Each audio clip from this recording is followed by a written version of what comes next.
এক পাতিল কত কেজি হবে জায়গা? 20 কেজি।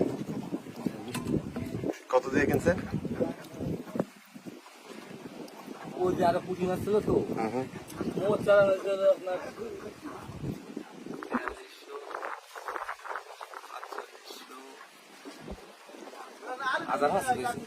5,000 টাকায় 20 কেজি মাছ। এই সবই হলো দেশি মাছ। সবই দেশি মাছ। যত মাছ আসবে আজকে নর্মালে 50 টাকা জমা হবে। হ্যাঁ,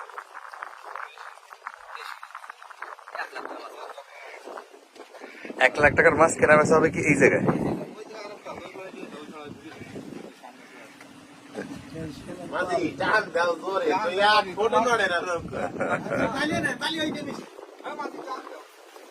আর এটা